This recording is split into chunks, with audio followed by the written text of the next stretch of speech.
আসসালামু আলাইকুম guys, MR dream farmer Facebook পেজের পক্ষ থেকে আপনাদের শুভেচ্ছা ও স্বাগতম।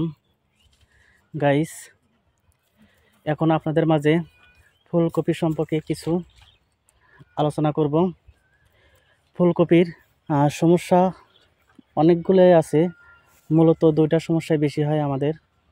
একটা হচ্ছে পোকার আক্রমণ এবং আরেকটা হচ্ছে ফুলকপির পুরে দাগ আসে, ফুল নষ্ট হয়ে যায়, চকচকা হয় না সেটা। প্রথমত আপনাদের দেখাবো ফুলকপির জমিতে কী ধরনের পোকা আসে।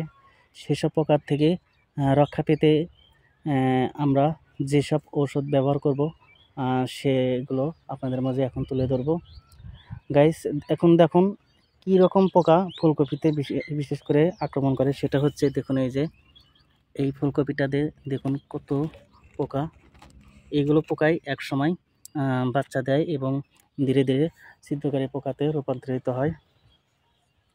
তো গাইস, এই পোকাগুলো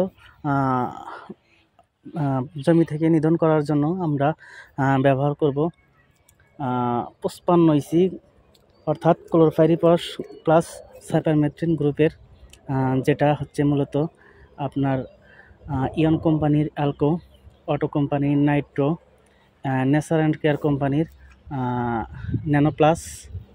আর সাথে আমরা ব্যবহার করব 18 ডব্লিউপি গ্রুপের আপনার হচ্ছে যেমন মিমপ্রেক্সের পাইন, এই গ্রুপেরই ওষুধ, অথবা যে কোনো অ্যাবামেকটিন বেনজয়েড গ্রুপের ভালো কোনো কোম্পানির ব্যবহার করবেন সাথে, তাহলে আপনারা সঠিক ফলাফল পাবেন। গাইস, কপির জমিতে কপি চকচকে ঝকঝকে করার জন্য আমরা ব্যবহার করব ব্রোন, সলফার বোরন 20%, আর সাথে ব্যবহার করব ইপ্রিডেন গ্রুপের যে কোনো একটা ওষুধ। বোরনটা আপনারা ব্যবহার করার চেষ্টা করবেন অটোক্রপ কেয়ারের অটো বোরন, আর আপনারা তার সাথে ইপ্রিডেন ব্যবহার করার চেষ্টা করবেন অটোক্রপ কেয়ারের রূপলাল।